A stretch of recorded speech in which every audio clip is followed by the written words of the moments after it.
नमस्कार। आकाशवाणी जयपुर अजमेर से प्रस्तुत हैं प्रादेशिक समाचार।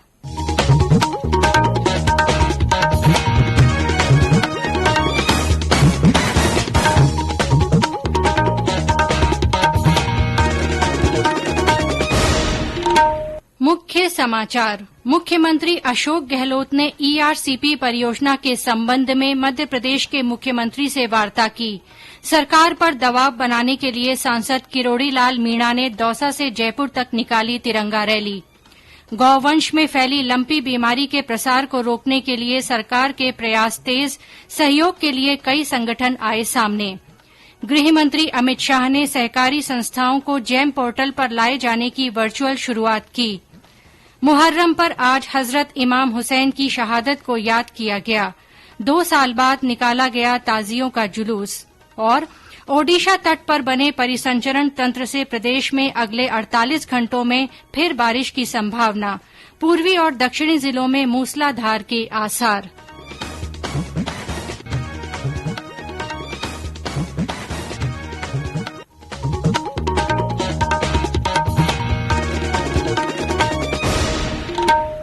समाचारों के साथ मैं आरती नागर। और अब समाचार विस्तार से। मुख्यमंत्री अशोक गहलोत ने पूर्वी राजस्थान नहर परियोजना ईआरसीपी के संबंध में मध्य प्रदेश के मुख्यमंत्री शिवराज सिंह चौहान से वार्ता की और समर्थन का आग्रह किया। श्री गहलोत ने कहा कि दोनों राज्यों के बीच 2005 में हुई बैठक में लिए गए निर्णय के अनुसार ही क्रियान्वयन किया जाना चाहिए, जिसके तहत राजस्थान राज्य को मध्य प्रदेश से बहकर आने वाले चंबल और उसकी सहायक नदियों के पानी पर 10% से कम हिस्से के उपयोग का अधिकार होगा। श्री गहलोत ने कहा कि ऐसी परियोजनाओं के लिए मध्य प्रदेश की सहमति की आवश्यकता नहीं है। उन्होंने कहा कि राजस्थान ने भी मध्य प्रदेश द्वारा चंबल और सहायक नदियों पर बनाई गई परियोजनाओं में आपत्ति प्रकट नहीं की थी।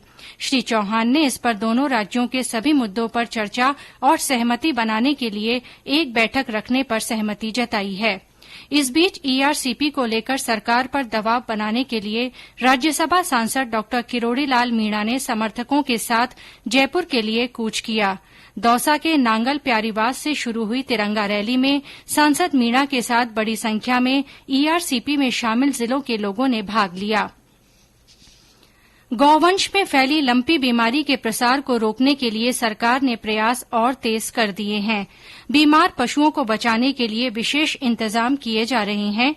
वहीं मृत गायों के निस्तारण के लिए भी आवश्यक व्यवस्थाएं की गई हैं। पशुपालन विभाग द्वारा टीकों की उपलब्धता बढ़ाने के साथ ही दवाइयों का अतिरिक्त स्टॉक प्रभावित जिलों में भेजा जा रहा है। गौपालन मंत्री प्रमोद जैन भाया ने कहा कि इस बीमारी की रोकथाम सरकार की सर्वोच्च प्राथमिकता है। उन्होंने कहा कि गौवंश को बचाने के लिए दवाइयों के साथ प्राचीन पद्धति के उपचार को भी काम में लिया जा रहा है। इस बीच राज्य सरकार ने पशुपालकों से आग्रह किया है कि वे जागरूक रहकर बीमार पशुओं को फिटकरी और नीम के पत्तों के पानी से नहलाएं और गुड़ का पानी पिलावें। इधर लंपी बीमारी का प्रसार सरहदी जिलों तक भी पहुंच गया है। जैसलमेर में जिला प्रशासन ने लोगों से सहयोग की अपील करते हुए संक्रमित और मृत पशुओं के निस्तारण के लिए आगे आने को कहा है। जोधपुर सहित मारवाड़ में इस बीमारी से रोजाना बड़ी संख्या में गौवंश संक्रमित हो रहे हैं। जोधपुर संभाग में अब तक 1000 से ज्यादा गायों के मरने की पुष्टि हुई है। जोधपुर दौरे पर आए प्रभारी मंत्री डॉ सुभाष गर्ग ने आज फलौदी में पिंजरापोल गौशाला में दौरा कर हालात का जायजा लिया। प्रभारी मंत्री ने लंपी स्किन डिजीज से प्रभावित गौवंश के समुचित रखरखाव और उपचार के निर्देश दिए। जिले में गौवंश की रक्षा के लिए दानदाताओं के साथ ही युवा वर्ग सामने आ रहा है। वायरस से बचाव के लिए दवाई और मरहम लगाने के साथ ही अन्य सेवाएं दी जा रही हैं। Rajasthan association of north America Rana की ओर से भी चारे के ट्रकों के साथ दवाइयां और गोट पॉक्स वैक्सीन भिजवाई जा रही है। टोंक में भी लंपी रोग का प्रभाव बढ़ने से पशुपालन विभाग ने सतर्कता और बढ़ा दी है। हमारे संवाददाता ने बताया कि विभाग की टीम गांव-गांव जाकर टीकाकरण का काम कर रही है। जिले में लंपी स्किन संक्रमण आयोग में लगातार बढ़ रहा है। इसकी संख्या टोंक जिले में अब 149 पर पहुंच गई है। संयुक्त निदेशक डॉक्टर अशोक कुमार पांडे ने बताया कि गांधी गौशाला में 350 गोवंश स्वस्थ थे। उनके गोट पॉक्स से टीकाकरण का कार्य किया गया है। पशुपालन टीम गांव-गांव में पहुंचकर पशुपालकों को बचाव के उपाय भी बता रही है, वहीं दवा छिड़काव कर रहे हैं। आकाशवाणी समाचार के लिए टोंक से अशोक शर्मा। जोधपुर में बनने वाले एलिवेटेड रोड का काम अब राष्ट्रीय राजमार्ग प्राधिकरण NHAI द्वारा किया जाएगा। मुख्यमंत्री अशोक गहलोत ने इस संबंध में ट्वीट कर जानकारी दी।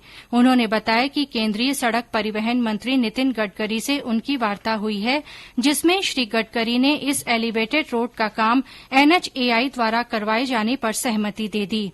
श्री गहलोत ने बताया कि केंद्र सरकार ने हाल ही में प्रोजेक्ट मैनेजमेंट कंसल्टेंट की नियुक्ति कर दी है। अब जल्दी ही DPR तैयार की जाएगी। इधर केंद्रीय जल शक्ति मंत्री गजेंद्र सिंह शेखावत ने भी इसी संबंध में केंद्रीय मंत्री नितिन गडकरी से मुलाकात कर इस परियोजना को जल्द शुरू करने का आग्रह किया। 1700 करोड़ रुपए की इस परियोजना के बनने से वाहन चालकों को जाम से मुक्ति मिलेगी और जोधपुर के बाहर से ही आवागमन में आसानी हो सकेगी। राष्ट्र आज भारत छोड़ो आंदोलन की वर्षगांठ पर देश के स्वतंत्रता सेनानियों और आंदोलन से जुड़े नायकों को श्रद्धा के साथ याद कर रहा है। उपराष्ट्रपति M वेंकैया नायडू ने ट्वीट कर सभी लोगों से समृद्ध, समग्र, शांत और सौहार्दपूर्ण भारत बनाने की अपील की। प्रधानमंत्री नरेंद्र मोदी ने इस अवसर पर राष्ट्रपिता महात्मा गांधी के नेतृत्व में भारत छोड़ो आंदोलन में हिस्सा लेने वाले सभी नायकों को स्मरण किया। उन्होंने एक ट्वीट में कहा कि बापू से प्रेरित भारत छोड़ो आंदोलन में लोकनायक जयप्रकाश नारायण और डॉक्टर राम मनोहर लोहिया जैसे महान लोगों सहित समाज के सभी वर्गों के लोगों की उल्लेखनीय भागीदारी थी। भारत छोड़ो आंदोलन की वर्षगांठ पर आज प्रदेश भर में भी कई कार्यक्रम आयोजित किए गए। भरतपुर के गांधी पार्क में कार्यक्रम आयोजित कर वीर शहीदों और स्वतंत्रता सेनानियों को याद किया गया। इस अवसर पर जिला मुख्यालय पर अगस्त क्रांति रैली निकाली गई। आजादी का अमृत महोत्सव के तहत आज भी कई कार्यक्रम आयोजित हुए। श्रीगंगानगर में हर घर तिरंगा अभियान को लेकर सेना की आमोग डिवीजन की ओर से तिरंगा रैली निकाली गई।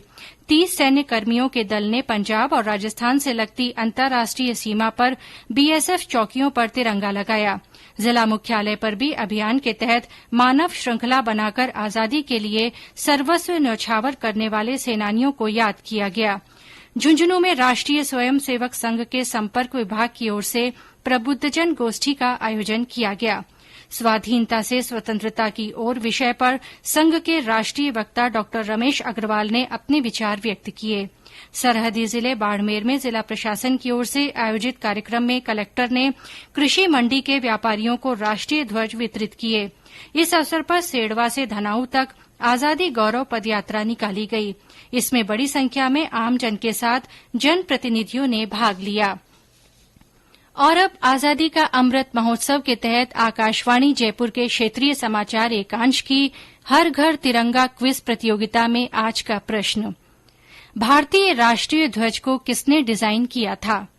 श्रोता इस सवाल का जवाब व्हाट्सएप नंबर 9414052368 पर भेज सकते हैं।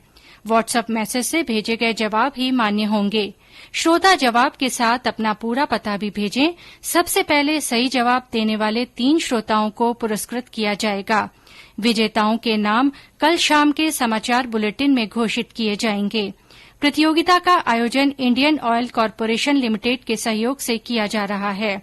श्रोता आज का प्रश्न एक बार फिर सुन लें, भारतीय राष्ट्रीय ध्वज को किसने डिजाइन किया था? ये समाचार आकाशवाणी जयपुर अजमेर से प्रसारित किए जा रहे हैं। समाचार अभी और भी हैं, उससे पहले ये संदेश।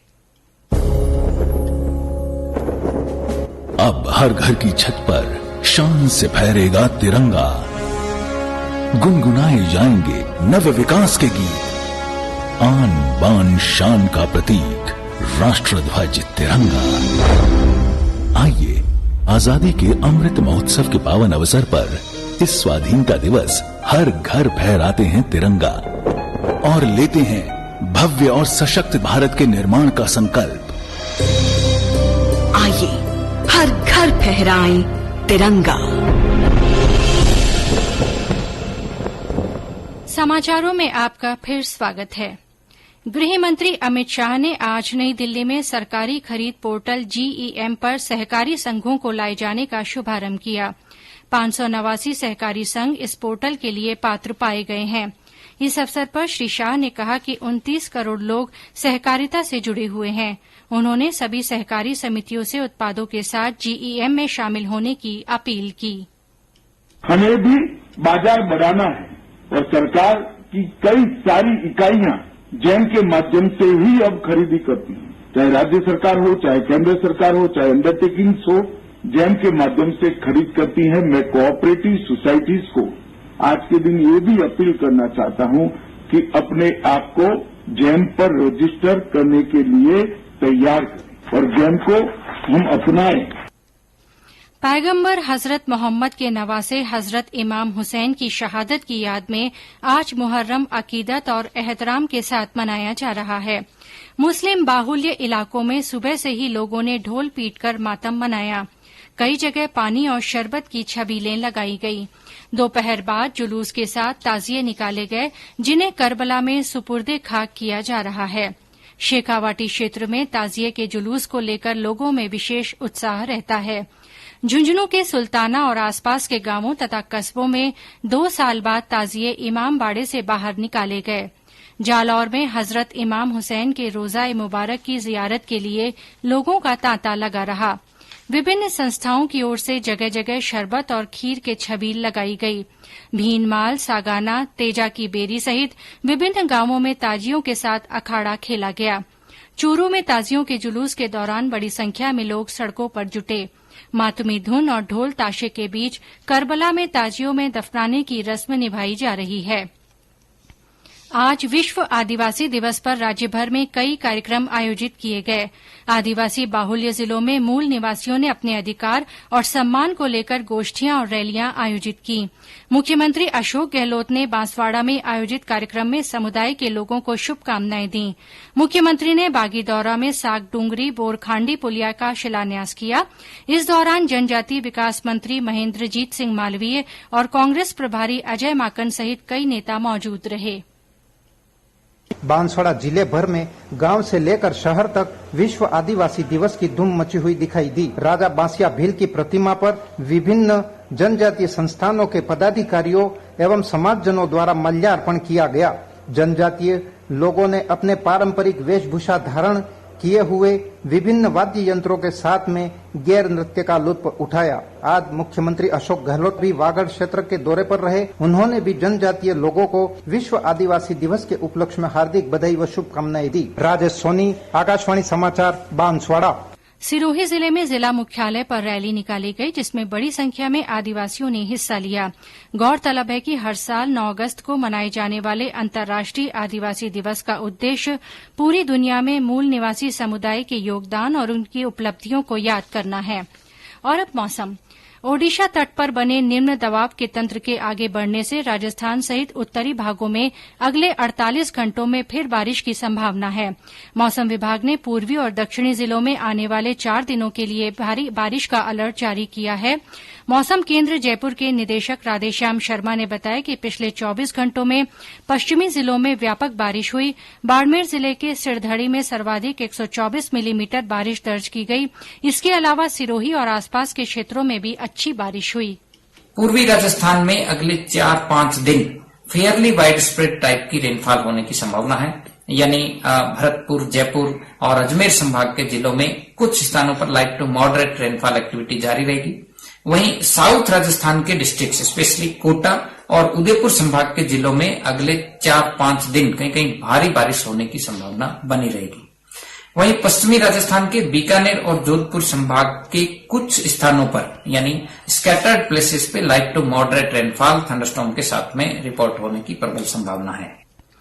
भीलवाड़ा और आसपास के क्षेत्रों में दोपहर बाद हुई बरसात से गर्मी से राहत मिली। टोंक में भी व्यापक बारिश से निचले इलाकों में पानी भर गया। राजधानी जयपुर के कई इलाकों में दोपहर में मानसून के बाद बादल जमकर बरसे। मौसम विभाग ने जयपुर, सीकर, हनुमानगढ़, बीकानेर, जैसलमेर, श्रीगंगानगर, नागौर, जोधपुर के साथ ही पूर्वी और दक्षिणी भागों में मेघ गर्जन के साथ वर्षा की संभावना व्यक्त की है। और अंत में मुख्य समाचार एक बार फिर। मुख्यमंत्री अशोक गहलोत ने ईआरसीपी परियोजना के संबंध में मध्यप्रदेश के मुख्यमंत्री से वार्ता की। सरकार पर दबाव बनाने के लिए सांसद किरोड़ी लाल मीणा ने दौसा से जयपुर तक तिरंगा रैली निकाली। गौवंश में फैली लंपी बीमारी के प्रसार को रोकने के लिए सरकार ने प्रयास तेज किए। सरकार को सहयोग के लिए कई संगठन भी सामने आए हैं। गृह मंत्री अमित शाह ने सहकारी संस्थाओं को जेम पोर्टल पर लाए जाने की वर्चुअल शुरूआत की। मुहर्रम पर आज हजरत इमाम हुसैन की शहादत को याद किया गया। 2 साल बाद ताजियों का जुलूस निकाला गया। और ओडिशा तट पर बने परिसंचरण तंत्र से प्रदेश में अगले 48 घंटों में फिर बारिश की संभावना है। पूर्वी और दक्षिणी जिलों में मूसलाधार के आसार हैं। इसी के साथ प्रादेशिक समाचार बुलेटिन समाप्त हुआ। नमस्कार।